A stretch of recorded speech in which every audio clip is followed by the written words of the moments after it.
All right, good morning. So what we're going to do is we are going to make this image that you can see on my screen. And what this is it is a letter representing me. And I could go a little further with this. I just chose a pattern here. But again, what I'm going to try to do is double expose basically an image within an image. But in this case, we're using a letter. So this is going to be like the letter. It's going to be the letter of your name, and you can use your last name or first name. It doesn't matter to me, but that's how we're going to do it. So I'm going to show you how I got to this stage.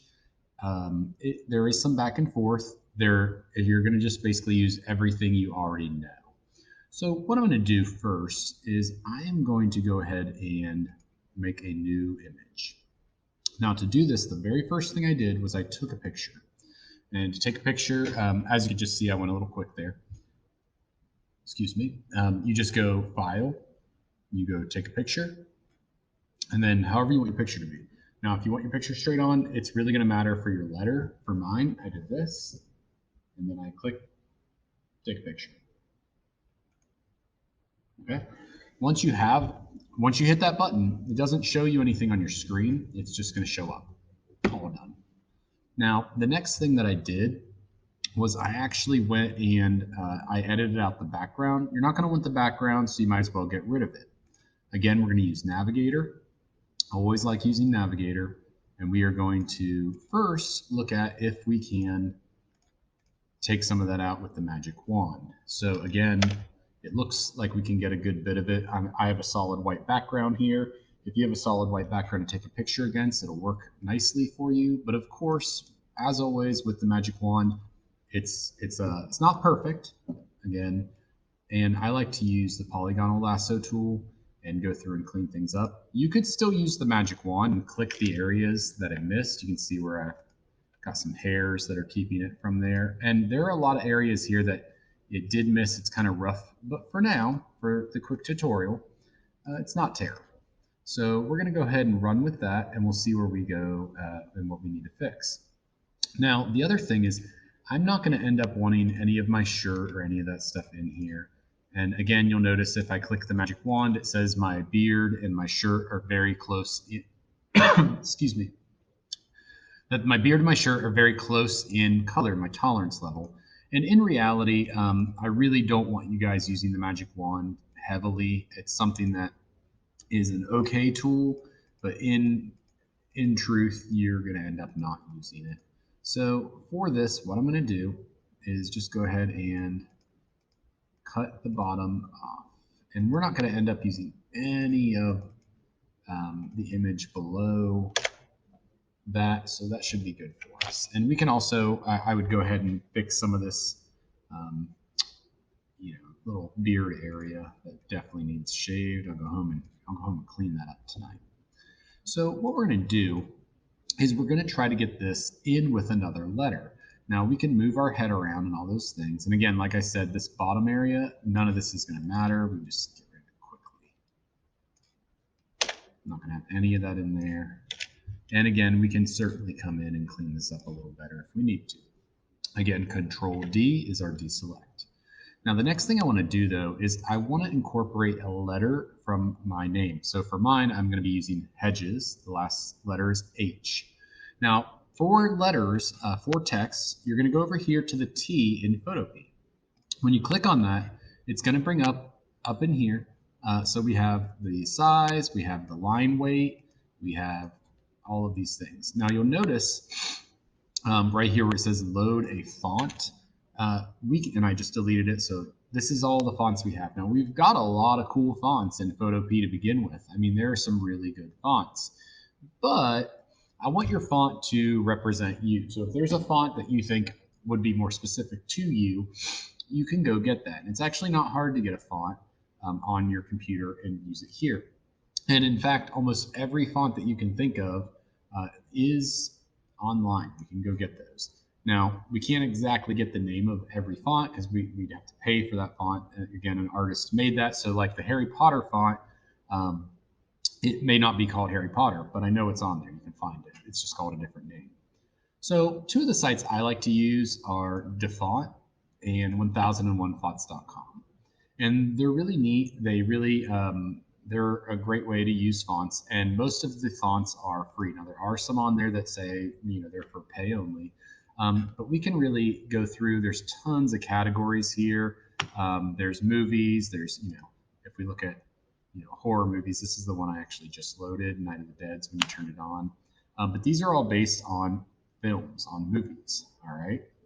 So again, all of these fonts, and again, like Friday the 13th is obviously something that you could already recognize, but we are able to get these. So this looks pretty awesome. Let's go ahead and use this lethal slime, but we could use any of these. Again, you don't have to use that. You could use old school. There's serifs and sans serifs, which means they have the more ornate designs. There's graffiti, old school, calligraphy, some really cool stuff.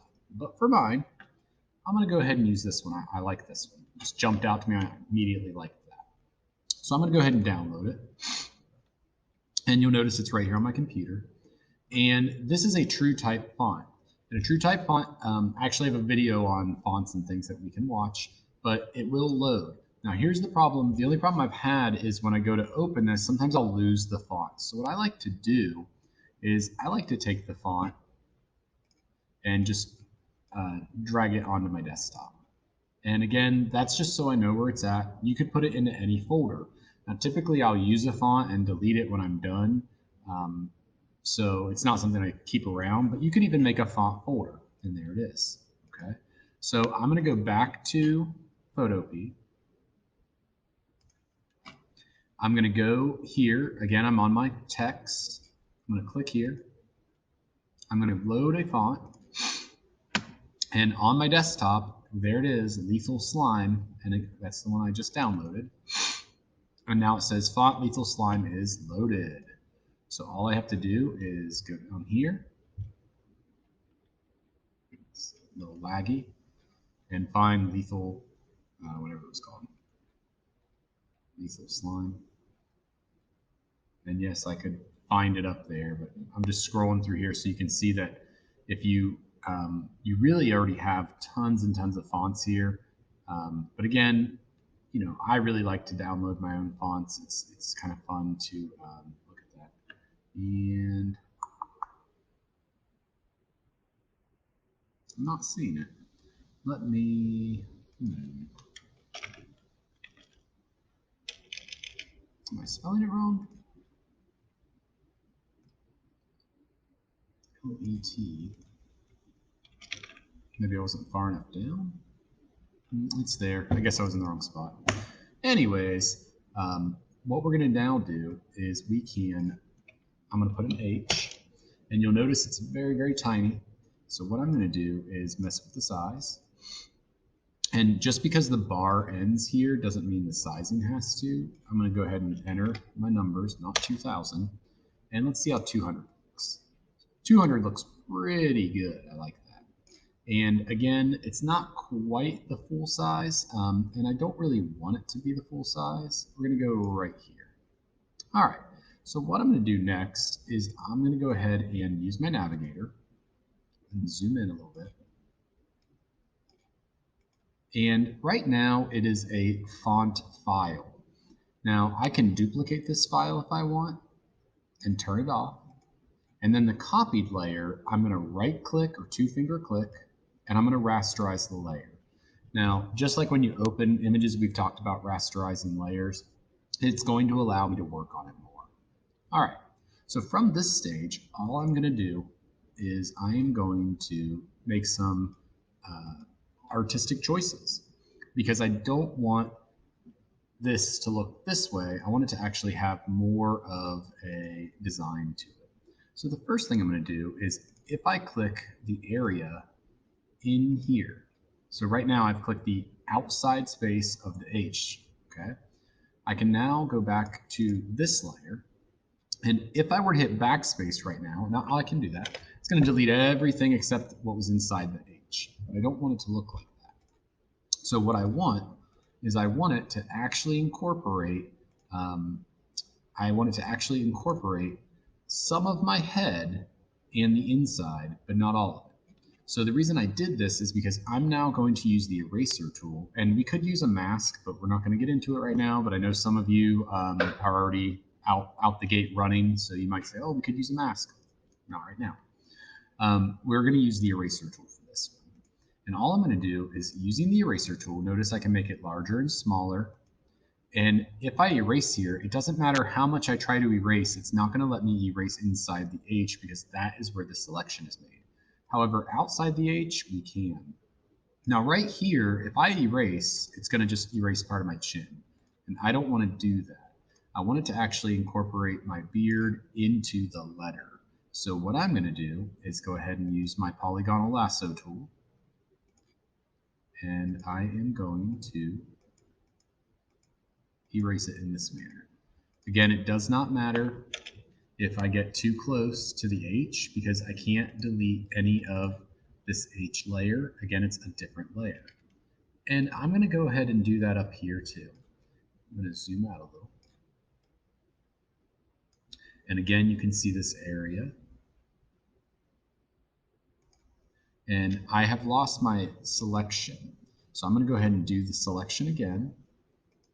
And then I'm simply going to backspace. I'm going to do the selection again. Notice I clicked back on the H copy because I'm not actually clicking on my head. I'm clicking on this negative space right here. And then I'm going back and forth.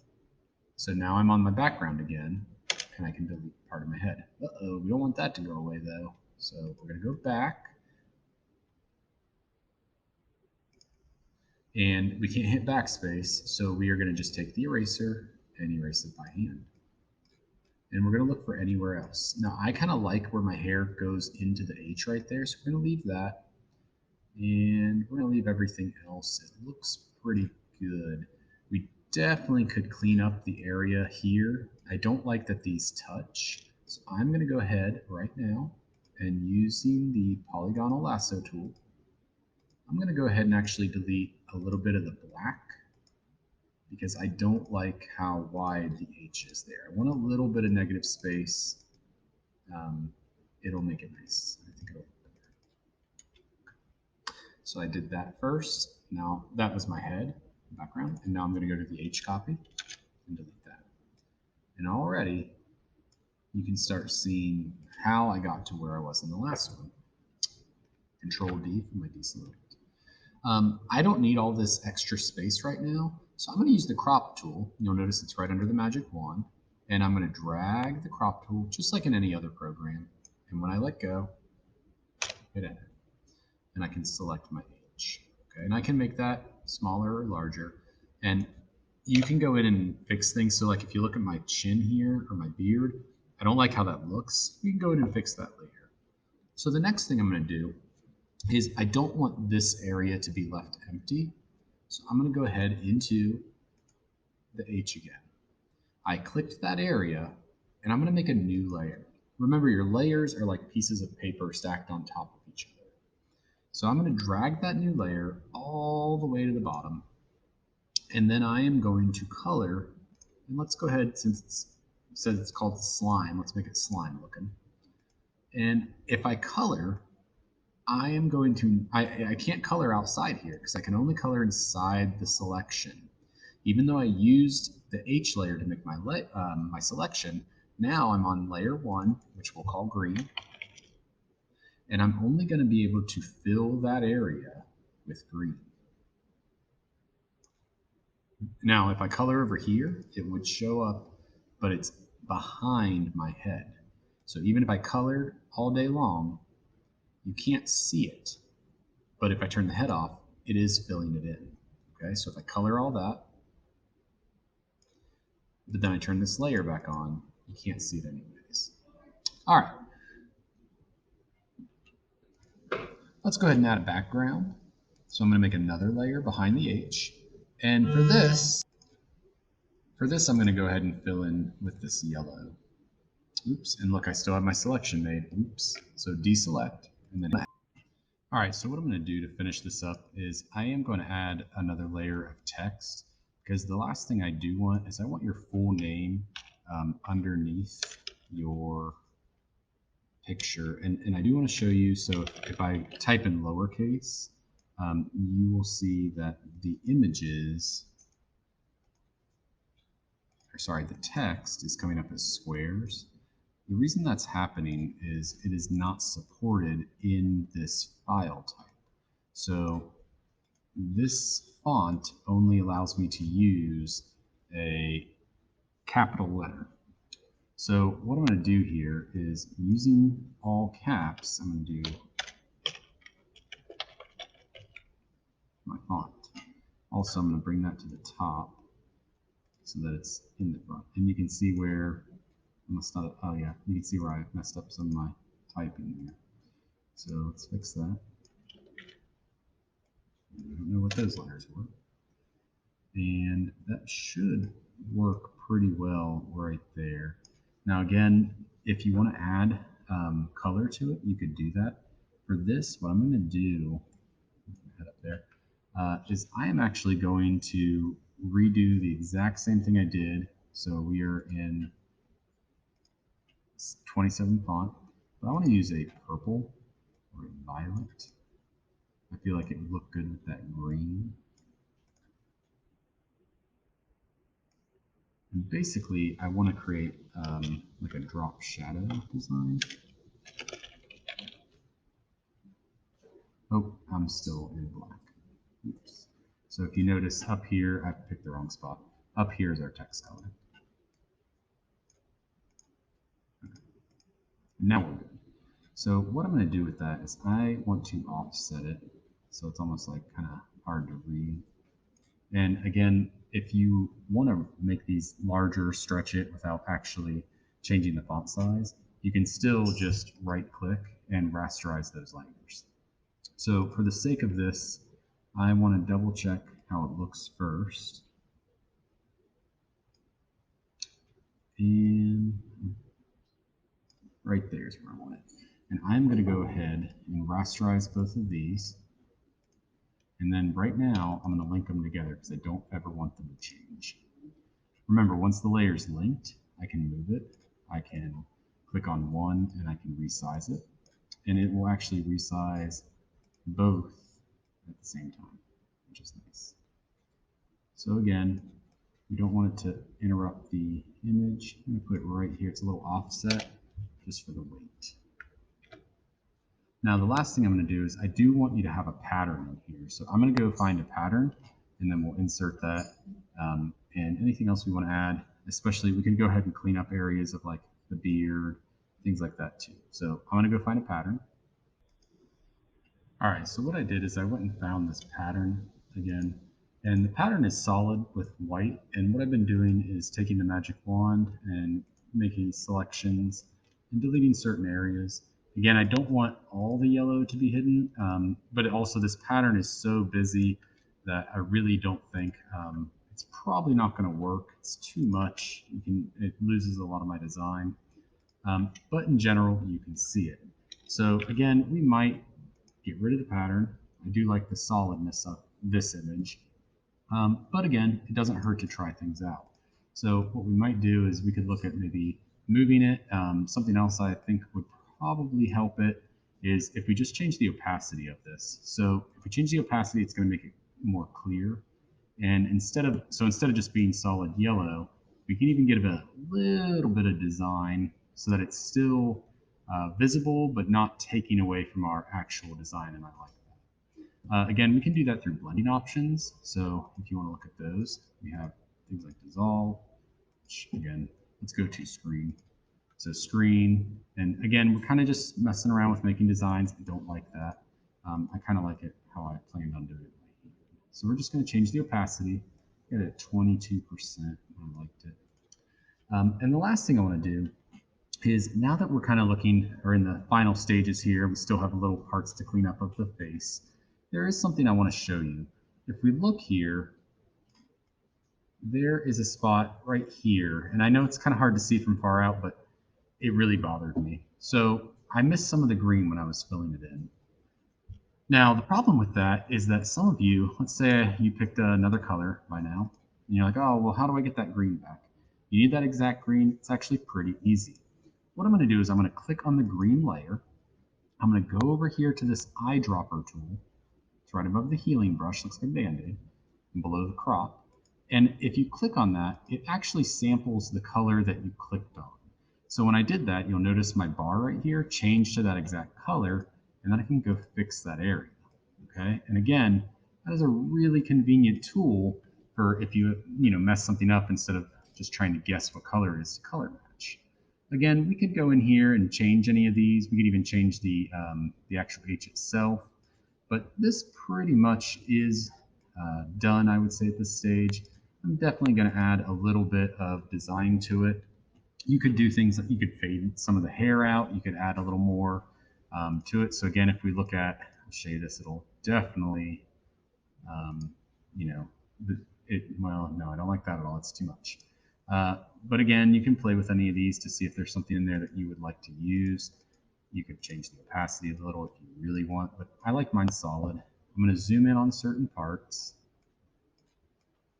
And again, if you look around like right here with my nose, you can definitely see spots that need taken out. Make sure you're on the correct layer.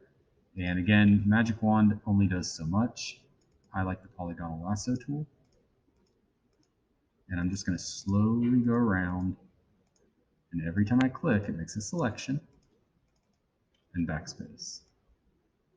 Again, here, I'm going to slowly go along the ridge of my nose. You can actually see my eyelash right there. It's pretty cool. And we're just going to do that and clean up all the little white space. And again, details matter. Okay, the details matter. So if you look right here, it looked okay at first, but once we put that yellow with the pattern, you can really see the white that the Magic Wand missed. I'm just going to go around and clean that all up. And again, even in here in the hair, it's kind of weird looking. We're just going to fix that out. And when you're all done with that, it should look pretty good. Again, so what I want is I want your name underneath your letter. You can use the first letter of your name or your letter of your first name or your last name. It doesn't matter to me. I want a pattern. And the pattern can be anywhere. It can be inside the letter. It can be in the background. So you're going to do that. You're going to put your text, and I want it to look nice.